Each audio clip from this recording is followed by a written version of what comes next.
Congress party కొత్త ఉత్సాహంతో కొత్త జోష్తో ముందుకు కదులుతోంది. మనం చూసాం గవర్నర్ తిరస్కరించినటువంటి 2 ఎమ్మెల్సీ స్థానాలను బీఆర్ఎస్ పార్టీ ప్రతిపాదించినటువంటి 2 ఎమ్మెల్సీ స్థానాలను కూడా అప్పట్లో గవర్నర్ తిరస్కరించింది. ఆ 2 స్థానాలకు గాను కాంగ్రెస్ పార్టీ బలపరిచినటువంటి 2 అభ్యర్థులను గవర్నర్ యాక్సెప్ట్ చేసింది. కోదండరాం అలానే అమీర్ అలీ ఖాన్. సో వీళ్ళిద్దరి అభ్యర్థిత్వాలను కూడా గవర్నర్ ఆమోదించింది. సో వాళ్ళిద్దరు కూడా రేపు ఎమ్మెల్సీలుగా గవర్నర్ కోట ఎమ్మెల్సీలుగా ప్రమాణ స్వీకారం చేస్తున్నారు.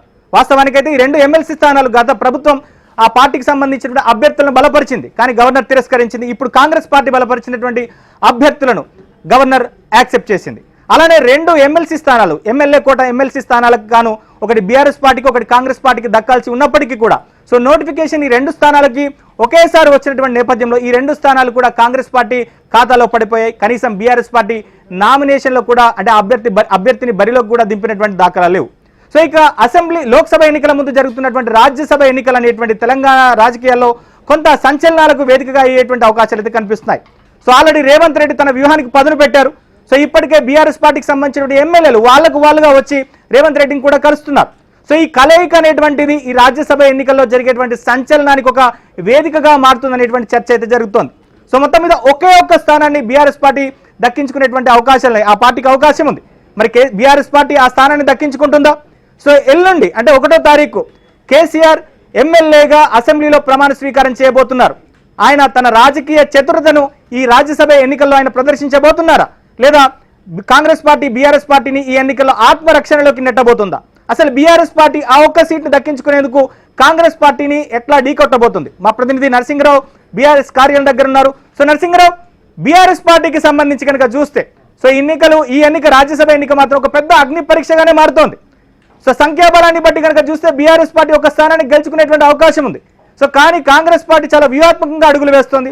ఓవైపు సోనియా గాంధీ రాజ్యసభ బరిలో దించడం కావచ్చు, లేదా విప్ ఉండకపోవడం కావచ్చు, లేదా బీఆర్ఎస్ పార్టీకి సంబంధించిన ఎమ్మెల్యేలు కాంగ్రెస్ వైపు చూస్తుండడం కావచ్చు.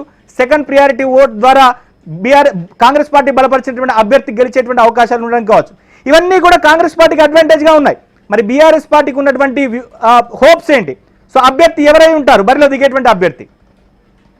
ఎస్, మీరు ఇంతకుముందు చెప్పినట్లుగా ఈ ఎన్నికలను అయితే నెంబర్ గేమ్ ఎలక్షన్లుగా చెప్పొచ్చు. ఎందుకు అనంటే లోక్సభ ఎన్నికల్లో ఎంపీలని ఎంపిక చేయడం అనేటువంటిది ప్రజలే, ఆ లోక్సభ పరిధిలోని ప్రజలే, ఓటర్లే ఓటు వేసి నేరుగా ఎన్నుకుంటారు, ప్రత్యక్షంగా ఎన్నుకుంటారు. కానీ ఇక్కడ రాజ్యసభకు వచ్చేటప్పటికి ప్రజల చేత ఎన్నికైన ఎమ్మెల్యేలు ఓటు వేసి రాజ్యసభ సభ్యుల్ని ఎన్నుకుంటారు. అంటే ఇది ఇండైరెక్ట్ ఎలక్షన్. సో పరోక్ష పద్ధతిలో జరిగేటువంటి ఎలక్షన్. అందుకే దీన్ని నెంబర్ గేమ్ ఎలక్షన్ అని చెప్పొచ్చు. రాష్ట్రంలో ప్రస్తుతం 119 మంది ఎమ్మెల్యేలు ఉన్నారు. సో ఇప్పుడు ఖాళీ అయినటువంటి స్థానాల సంఖ్య 3, ఎన్నికలు జరగాల్సినటువంటి ఖాళీల సంఖ్య 3. సో 119 నియోజకవర్గాలని 119 మంది ఎమ్మెల్యేలని 3 చేత డివైడ్ చేసి +1గా లెక్క తీసి ఒక్కొక్క రాజ్యసభ స్థానానికి ఆ సంఖ్య ప్రకారము ఓటు వేయాల్సి ఉంటుందని నిర్ధారిస్తారు. సో ఈ లెక్క ప్రకారము ఒక్కో రాజ్యసభ స్థానానికి 30.75 మంది ఓటు వేయాల్సి ఉంటుంది. అంటే దాదాపుగా సుమారుగా 31 మంది ఓటు వేయాల్సి ఉంటుంది. ప్రస్తుతం ఉన్నటువంటి శాసనసభలో ఉన్నటువంటి బలాబలాల ప్రకారం అయితే 65 మంది ఆ సిపిఐ మద్దతుదారులతో కలిపి కాంగ్రెస్ పార్టీకి 65 మంది ఎమ్మెల్యేలు ఉన్నారు. అదేవిధంగా బీఆర్ఎస్ పార్టీకి 39 మంది ఎమ్మెల్యేలు ఉన్నారు. అంటే ఈ లెక్కన కాంగ్రెస్ పార్టీకి లెక్క ప్రకారం అసెంబ్లీలో ఉన్నటువంటి ఎమ్మెల్యేల సంఖ్యాబలం ప్రకారం అయితే 2 రాజ్యసభ స్థానాలని గెలుచుకునేటువంటి అవకాశం ఉంటుంది. బీఆర్ఎస్ పార్టీకి 1 రాజ్యసభ స్థానాన్ని దక్కించుకునేటువంటి అవకాశం ఉంటుంది. అయితే ఇప్పుడు ఈ 3 స్థానాలకి 3 మాత్రమే నామినేషన్లు వేసినట్లయితే ఇనానిమస్గా 3 ఎన్నికయ్యేటువంటి అవకాశం ఉంటుంది. కానీ కాదని చెప్పి 3 కంటే ఎక్కువ నామినేషన్లు కనుక పడ్డట్లయితే అంటే 3 స్థానాలకు 4 కావచ్చు 5 కావచ్చు అంతకు మించినటువంటి నామినేషన్లు కనుక దాఖలైనట్లయితే అప్పుడు ఎన్నిక ఈ స్థానాలకి అనివార్యంగా ఉంటుంది. 3వ స్థానం కోసము పోటీ పడాల్సి ఉంటుంది. అటు కాంగ్రెస్ పార్టీ పోటీ పడాల్సి ఉంటుంది, ఇటు ఒక స్థానాన్ని దక్కించుకోవడం కోసము వ్యూహాత్మకంగా బీఆర్ఎస్ పార్టీ పావులు కదపాల్సినటువంటి అవసరం ఉంటుంది. అయితే ఇక్కడ నిజంగా కాంగ్రెస్కు బలం ఉన్నటువంటి నేపథ్యంలో 2 స్థానాలకే పోటీ చేస్తుందా, 3వ అభ్యర్థిని రంగం రంగంలోకి దింపుతుందా అనేటువంటిది ఇక్కడ క్వశ్చన్ మార్క్. సో మూడో అభ్యర్థిని కనుక రంగంలోకి దింపినట్లయితే ఇక్కడ ఎన్నిక అనివార్యంగా మారుతుంది. బీఆర్ఎస్ పార్టీకి మాత్రము 31 మంది పోను ఇంకా అదనంగా 8 మంది ఎమ్మెల్యేలు ఉన్నారు కాబట్టి ఈజీగా తామే గెలుచుకుంటాము అనేటువంటి లెక్కల్ని ధీమాని బీఆర్ఎస్ పార్టీకి సంబంధించినటువంటి నాయకులు అయితే వ్యక్తం చేస్తూ ఉన్నారు. అయినప్పటికీ కొంత ఒక రకమైనటువంటి ఆందోళన అయితే బీఆర్ఎస్ పార్టీ వర్గాల్లో కనిపిస్తూ ఉంది. ఎందుకు అనంటే ఇటీవలి కాలంలో మనము చూసినట్లయితే చాలామంది బీఆర్ఎస్ పార్టీకి సంబంధించినటువంటి ఎమ్మెల్యేలు పెద్ద ఎత్తున వెళ్ళి ముఖ్యమంత్రి రేవంత్ రెడ్డిని కలిసేటువంటి ప్రయత్నాలు కలుస్తూ ఉన్నారు, వస్తూ ఉన్నారు. మనం ఇటీవల చూసాం ఉమ్మడి మెదక్ జిల్లాకు సంబంధించినటువంటి 4 ఎమ్మెల్యేలు వెళ్ళి సీఎం రేవంత్ రెడ్డిని కలిశారు, నవ్వుతూ ఫోటోలు దిగారు. అవన్నీ కూడా బయటకు వచ్చేసాయి. నిన్నటికి మహేశ్వరం నియోజకవర్గానికి సంబంధించినటువంటి మాజీ ఎమ్మెల్యే వెళ్ళారు. అదేవిధంగా ప్రకాష్ గౌడ్ రాజేంద్ర నగర్కు సంబంధించినటువంటి సిట్టింగ్ ఎమ్మెల్యే ప్రకాష్ గౌడ్ కూడా వెళ్ళి కలిశారు.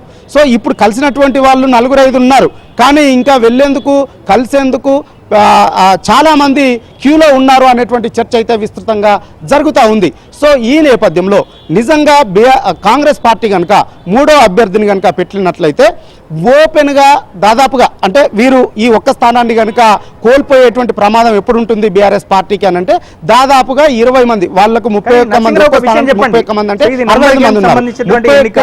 62 లెక్కలన్నీ కూడా ఇప్పటిదాకా మనం చర్చించుకున్నాం. సో కానీ కేసీఆర్ కొంత వ్యూహాత్మకంగానే కాంగ్రెస్ పార్టీ వ్యూహాన్ని పసిగట్టి కేసీఆర్ చాలా వ్యూహాత్మకంగా వ్యవహరిస్తున్నట్టుగానే మనకు కనిపిస్తోంది. ఆ చర్చ కూడా పార్టీలో జరుగుతోంది. ఎందుకంటే సో 4 ఎమ్మెల్యేలు వెళ్ళి కేసీఆర్ అనుమతి లేకుండా 4 ఎమ్మెల్యేలు రేవంత్ రెడ్డిని కలిసే అవకాశం ఉండదు. అలాగే ప్రకాష్ గౌడ్ లాంటి ఎమ్మెల్యే కూడా కేసీఆర్ అనుమతి లేకుండా కలిసేటువంటి పరిస్థితి ఉండదు. సో కనుక వచ్చేటువంటి ముప్పును ఏదైతే బీఆర్ఎస్ పార్టీకి సంబంధించినటువంటి ఎమ్మెల్యేలు వేరే ఇతరత్ర ఎమ్మెల్యేలు కాంగ్రెస్ పార్టీకి ఓటు వేస్తారనో లేదా ఫిరాయింపులకు కాంగ్రెస్ పార్టీ పాల్పడుతుందనేటువంటి ఒక మెసేజ్ ఇవ్వడం కోసమనో కావచ్చు, లేదా కేసీఆర్ వీళ్ళందరినీ కూడా రేవంత్ రెడ్డిని కలిసే విధంగా వాళ్ళని ప్రోత్సహించి ఉంటారు అనేటువంటి ప్రచారం కూడా బీఆర్ఎస్ పార్టీలో జరుగుతుంది, రాజకీయ వర్గాల్లో కూడా జరుగుతుంది. అంటే ఒక కేసీఆర్ కూడా అంత ఈజీగా కేసీఆర్ మనం కొట్టిపాడేయడానికి లేదు. ఎందుకంటే చాలా రాజకీయ చతురత తెలుసు, ఆయన వ్యూహాల మాంత్రికుడు అని చెప్తారు. రాజకీయాల్లో ఆయన వేసేటువంటి వ్యూహాలు కూడా మనం అందరం కూడా ఇన్ని సంవత్సరాలుగా చూసాం. కేసీఆర్ కూడా చాలా వ్యూహాత్మకంగా వ్యవహరిస్తున్నట్టుగా మనకు తెలుస్తుంది. ఒకవేళ కాంగ్రెస్ పార్టీ 3వ స్థానాన్ని కనుక గెలుచుకున్నట్లయితే కాంగ్రెస్ పార్టీ అనుకున్నట్టుగా అంటే ఫిరాయింపులను కాంగ్రెస్ పార్టీ ప్రోత్సహిస్తుంది అనేటువంటి మెసేజ్ ఇవ్వడం కోసమే ఈ వ్యవహారం అంతా జరుగుతున్నట్టుగా మనం భావించవచ్చు కదా. ఎస్ మీరు చెప్పినట్లుగా అదంతా జరగాలనంటే మాత్రము కొంత తీవ్రమైనటువంటి ఒక ప్రయత్నం అయితే కాంగ్రెస్ పార్టీ వైపు నుంచి జరగాల్సి ఉంటుంది. మీరు అన్నట్లుగా అంత ఈజీ వ్యవహారం అయితే కాదు. ఇటు కేసీఆర్ కూడా అంత ఈజీగా ఈ ఎన్నికల్ని తీసుకునేటువంటి ఆస్కారం లేదు. ఎందుకంటే త్వరలోనే లోక్సభ ఎన్నికలు కూడా రాబోతూ ఉన్నాయి. లోక్సభ ఎన్నికల ముందు కనుక ఈ విధంగా పార్టీ ఫిరాయింపులు జరిగి ఒకరిద్దరు ఫిరాయింపులు చేస్తే కూడా కాంగ్రెస్ పార్టీ 3వ స్థానాన్ని గెలుచుకునేటువంటి ఛాన్స్ లేదు. ఇక్కడ సుమారుగా 20 మందికి పైగా ఎమ్మెల్యేలు పార్టీ ఫిరాయించాల్సి ఉంటుంది, లేదా పార్టీ ఫిరాయించకుండా క్రాస్ ఓటింగ్ అయినా చేయాల్సి ఉంటుంది. అయితే ఇక్కడ క్రాస్ ఓటింగ్ దగ్గరికి వచ్చేటప్పటికి ఇంకొక చిక్కుంది. ఇక్కడ విప్పు జారీ చేసేటువంటి అవకాశం లేనప్పటికీ అక్కడ ఒక ఏజెంట్, పార్టీ పక్షాన ఒక ఏజెంట్ ఉంటారు.